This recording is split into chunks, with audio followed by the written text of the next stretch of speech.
You see, anger is the only emotion that makes you think, I will destroy the thing that made me feel this way. So harness your anger, bro. That's the only emotion that really cares about you, if we're being honest. So use that anger, use that emotion that cares about you to demolish everything in your path that is trying to hold you back or destroy you. You have an addiction to something, get angry at it. You just got dumped. Don't get angry at her. Get angry at the situation. Get angry at the fact that she found you as unworthy. You can't get a job. Get angry at the fact that these companies don't think you are a qualified candidate. No one around you respects you. No one in your classroom respects you. Get angry at the fact that they see you as a less man. And use that to absolutely prove them wrong. To make them regret. To make... Hello guys, welcome biggity big to another video. So, in this video, why I got the hiccups like this? Fine. In this video, we're gonna be discussing anger and why it is such an important emotion for men. It's like anyone to have. It's so important to be angry sometimes, bro. So, without further ado, this is today's essay. You see, anger is the only emotion that makes you want to get up and do stuff. When you are sad, you want to wallow in your pain. When you're happy, you want to enjoy the experience. But when you are angry, that's when you go like, man, fuck this shit. I won't tolerate it. I will change it. When you are angry at something, you don't want that thing to exist anymore. So maybe that's why dictators and gangsters and trauma survivors are able to cause so much damage either to themselves, others, or society. It's anger, but it's misdirected. It's not channeled. It's not focused like a laser. It's more like a blazing fire instead of just all of that fire concentrated into one point that can slice through titanium. So even when I listen to the stories of the people who I look up to, like First Man and Hamza and J. Cole, Andrew Tate, the biggest changes in their lives came when they stopped being sad and they started being angry about the things that made them go through those dark and sad periods. At some point, you have to ask yourself, will this shit go on forever? And then you have to decide that, nah, no fucking way, this shit is gonna go on forever. I'm gonna change these circumstances no matter what kind of pain I have to go through. Because the pain of being in those circumstances should piss you off more than the pain of doing the work to get out of them. Like, say for example, man, you're unemployed, right? You've been unemployed for 3 years and you're just constantly sending out CVs, your resume. It's on every website, the Job Rapidos, the LinkedIns, the whatever.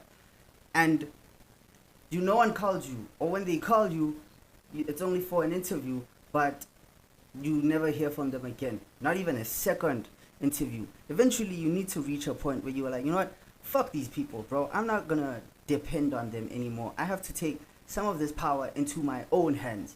This is another essay that I've written. Maybe I'll record it after this one. That's when you decide, okay, I'm gonna start finding a way to make money on my own. With all these hundreds of rands and thousands that I've been spending going on to interviews, borrowing from other people and stuff, why don't I just use that to take a risk on myself? I'm gonna buy maybe a few handbags. I'm gonna buy some perfumes from was it Portia M or Avon, or some cosmetics. I'm gonna buy some cosmetics and then I'm just gonna start selling them on my own instead of waiting for someone to call me. Then at least now, because you've gotten pissed off at your situation of not having an income, now you are in a position to do something about it, to have even a mild bit of income, even if it's not the biggest, like even if you are not making as much as you would have if you had if you were formerly employed, at least you are no longer in that same self-pitying position of waiting for someone to come and give you an opportunity. That's why I've said several times that being unemployed is the best time to start your side hustle. Because you see, you're going to suffer either way. You're either going to suffer the pain of being in the position that you're in, which is constantly causing you all these depressive and self-deletive thoughts, or you're going to suffer the pain of and these hiccups haven't gone away. You're gonna suffer the pain of trying to get out of it, trying to strive for more, trying to strive towards your actual potential. So you can't wait and hope that someone comes to save you, bro. Like, even your own parents can't save you because they have their own issues to deal with. They love you, they want the best for you, but if we're being honest, they they are also still adult humans in a pretty rough world, dealing with their own problems. Okay, they don't, man, this is gonna sound insensitive and brutal, but they don't really have the time to come and pay 100% attention to your problems like they could when you were younger. That's if you are lucky enough to even have a parent, because some people don't, and even those people still, some of them are still hoping that someone comes to save them. But a lot of orphans also realize from a young age that they are all by themselves in this world, and they typically have a very self-reliant mindset. So you need to get angry enough to decide that you are going to rely on your own strength, on your own wits, on believing in your own potential, because that is truly the only way you're going to make it out of this bad, terrible situation that you currently find yourself in. So you can either suffer the frustration of being trapped in the situation you are now, or you can suffer the pain of overcoming the obstacles that will eventually set you free. So choose your suffering. Your fear of never achieving your potential must outweigh your fear of what other people will say about you in the meantime for striving towards it. Your fear of never achieving your potential must outweigh your fear of what other people will say about you in the meantime for striving towards it. I'm, at least to the best of my knowledge, I'm the only person in my neighborhood who's making, oh no, there's one other dude. No, he's in a different niche. He's making prank videos, I think. But you see, me and this dude are the only people who had the balls to be like, fuck it, we're gonna try something else. We're gonna try something that no one else in our neighborhood is trying. There are already plenty of South African YouTubers who are successful. So why can't we be two of them? Just because we come from this small township where everyone, you know, where every third nigga is a gangster, or every fifth chick is doing prostitution on the side, or every 10th person that you meet is addicted to some other kind of drug. It's really fucked up. Yeah, I don't want to get into that now, but like, my neighborhood isn't, it's not a very good neighborhood. It's not a very cool place to raise your child, because you can't monitor your child 24/7, and eventually your child will become exposed to kids who have lived a pretty rough life from a very young age. So of course they are gonna fall into the temptation of trying to be hard, of trying to be like all gangster and stuff, which is why I don't want to raise, I love this neighborhood, but I don't want to raise my kids in this neighborhood, at least as long as it's this way.